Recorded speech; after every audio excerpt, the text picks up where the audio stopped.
આગળ વાત કરીએ તો અમદાવાદમાં બરફનું ઉત્પાદન કરતા એકમો પર તવાઈ આવી છે।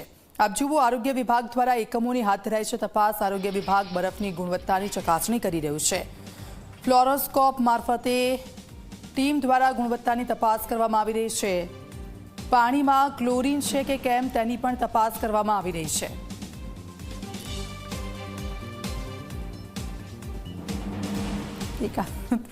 ઉનાળાની સિઝન છે, મહત્તમ લોકો ગોળા ખાવા માટે લોકો પહોંચે છે દુકાને અને એવામાં બરફનું સેમ્પલ લેવું ખૂબ જરૂરી છે અને આજે હેલ્થ વિભાગ એવા જ એકમો ઉપર દરોડા પાડી રહ્યું છે। મહત્વની વાત એ છે કે અલગ અલગ એકમો, ખાસ કરીને જે સાપુરના જે એકમો છે ત્યાં અત્યારે આરોગ્ય વિભાગ જઈ રહ્યું છે અને સેમ્પલ લઈ રહ્યું છે। વિશેષ જે રીતે અધિકારીઓ છે એમની સાથે વાતચીત કરીશું, એમને પૂછીશું સર કયા પ્રકારે સેમ્પલ લેવામાં આવી રહ્યું છે, કયા પ્રકારે કામગીરી કરવામાં આવી રહી છે। પાણીની બરફ આઈસ ફેક્ટરીઓમાં દૈનિક ધોરણે ક્લોરીન ટેસ્ટ કરવામાં આવતા હોય છે, જેનું સુપરવિઝન અમારા સ્ટાફ દ્વારા કરવામાં આવતું હોય છે તથા મહિનામાં 2 વખત પાણીના સેમ્પલ એક વખત આપણી સેન્ટ્રલ લેબોરેટરી એએમસી દ્વારા સંચાલિત ત્યાં મોકલીએ છીએ તથા બીજું સેમ્પલ પ્રાઇવેટ લેબમાં મોકલવામાં આવતું હોય છે। અત્યારે હાલમાં આપણે અહીંયા આગળ સરપ્રાઇઝ ક્લોરીન ટેસ્ટ કરવા માટે આવ્યા છીએ, જે દરમિયાન આપણે જે પાણીથી અહીંયા બરફ બનાવવામાં આવે છે તે પાણીમાં આપણે ઓર્થોટોલ્યુડિન સોલ્યુશનના 2 ડ્રોપ્સ નાખ્યા। ત્યારબાદ આપ જોઈ શકો છો કે પાણીનો કલર ચેન્જ થયો છે। જો પાણીમાં ક્લોરીનની માત્રા ના હોય તો આ જે ક્લોરોસ્કોપમાં બતાવ્યું છે તે પ્રમાણે અહીંયા સફેદ કલર રહેતો હોય છે, કોઈ કલર ચેન્જ નથી થતો। પરંતુ જેમ જેમ પાણીમાં ક્લોરીનની માત્રા હોય તે મુજબ એનો કલર ચેન્જ થતો હોય છે। આથી અહીંયા આજે ટેસ્ટ દરમિયાન પાણીમાં યોગ્ય ક્લોરીનની માત્રા છે તેવું જણાઈ આવે છે। અચ્છા, કેટલી જગ્યાએ આવી રીતે ચેકિંગ કરવામાં આવશે અને ચેકિંગ બાદ શું કરવામાં આવશે? જો કોઈ જગ્યાએ બિન આરોગ્યપ્રદ બરફ બનતો હશે તો કયા પગલાં લેવામાં આવશે? આપણે આના ઉપર દૈનિક ધોરણે સુપરવિઝન કરતા હોઈએ છીએ તથા અઠવાડિયામાં 1 થી 2 વખત આપણે દરેક આઈસ ફેક્ટરીમાં સરપ્રાઇઝ ચેકિંગ કરતા હોઈએ છીએ।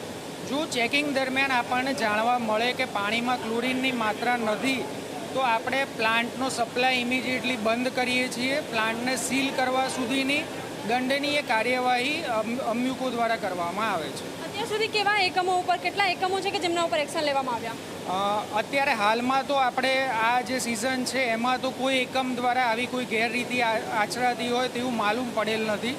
જો માલુમ પડશે તો તેના ઉપર દંડનીય કાર્યવાહી ધારાધોરણ મુજબ કરવામાં આવશે। બિલકુલ, તો આ જે મશીન છે એ મશીનના મારફતે જે સેમ્પલ છે એ તપાસવામાં આવી રહ્યા છે। પાણીમાં ક્લોરીન છે કે કેમ તેની તપાસ કરવામાં આવી રહી છે। જો એમની સાની ગેરહાજરી જોવા મળશે તો એવા એકમો ઉપર કાયદેસરની કાર્યવાહી પણ કરવામાં આવશે ને અત્યારે દરોડાની કામગીરી ચાલુ છે।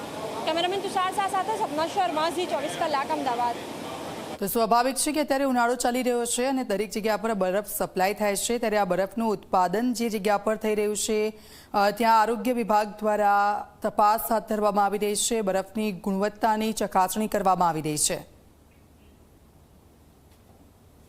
ઉનાળાની સિઝન શરૂ થાય એટલે ઠંડા પીણાની એક અલગ જ મજા છે અને આપણે સૌ બરફના ગોલા ખાવા માટે આદી થઈ જઈએ છીએ, પરંતુ ઘણીવાર એવા કિસ્સાઓ પણ સામે આવે છે કે અનહાઇજેનિક બરફ ઘણા લોકો ઉપયોગ કરતા હોય છે બરફ ગોળા માટે, સાથે જ જે કોમર્શિયલ એકમોમાં વપરાતો જે બરફ છે એનો પણ ઉપયોગ થાય છે, જે શરીર માટે ક્યાંક ને ક્યાંક હાનિકારક છે।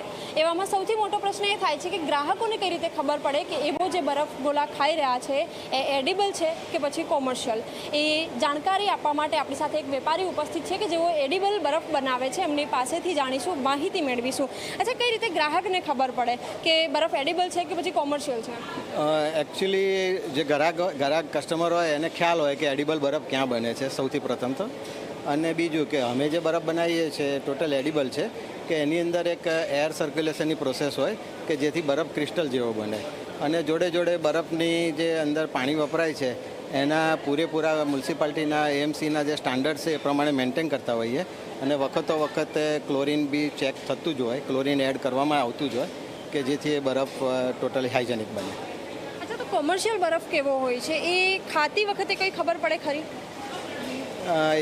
એવો ખાતી વખતે તો અનુભવ કર્યો નથી, પણ કોમર્શિયલ બરફ એને આખો એરિયા જ જુદો છે। એ બધું જે કેમિકલ ઝોન હોય ને જે ફેક્ટરી ઝોન હોય કે જ્યાં ચિલિંગ ટાવર પ્લાન્ટમાં એ લોકોને વપરાતો હોય એ જ એરિયામાં કોમર્શિયલ બરફ બનતો હોય, અને કોમર્શિયલ બરફ દેખાવમાં એકદમ સફેદ કલરનો હોય અને તરત ખબર પડી જ જાય કે આ કોમર્શિયલ બરફ છે। જનરલી કોઈ જે ખાવા માટે ઉપયોગ કરતા હોય, ફૂડ પ્રોડક્ટની ઠંડુ કરવા માટે બી ઉપયોગ કરતા હોય, એ લોકો ક્યારેય કમર્શિયલ બરફ વાપરે નહીં.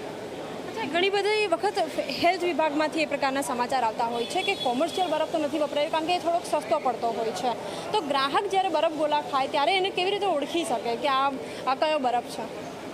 એકચ્યુઅલી કમર્શિયલ બરફમાંથી બરફ ગોળા બને જ નહીં.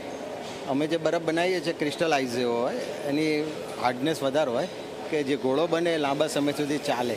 એટલે કોઈ જનરલી વપરાશ કરતાં ક્યારેય બી કમર્શિયલ બરફ વાપરે જ નહીં. પછી અનહાઇજેનિક જે બરફ હોય અને જે બરફ ખાઈએ કેવી રીતે ખબર પડે, આઈડેન્ટિફાઈ કઈ રીતે થાય કે આ બરફ ખાવા લાયક છે કે આ બરફ ખાવા લાયક નથી?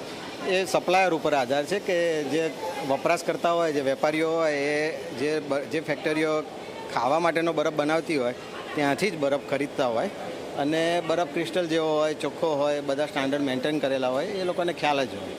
બિલકુલ. તો આ આખા અહેવાલ ઉપરથી તારણ એ આવી શકે છે કે એવો બરફ કે જેમાંથી ક્રિસ્ટલ છૂટા પડતા હોય તો એ એડિબલ બરફ છે અને જે કોમર્શિયલ બરફ છે કે જે સખત દૂધ જેવો વ્હાઇટ હોય છે એને કન્ઝ્યુમ ન કરવું જોઈએ. જો કે એક તરફ એ પણ તારણ આવી રહ્યું છે કે જે બરફ ગોળા બને છે એમાંથી કોમર્શિયલ બરફમાંથી એ ગોળા નથી બનતા. કેમેરામેન તુષાર શાહ સાથે સપના શર્મા, ઝી 24 કલાક, અમદાવાદ.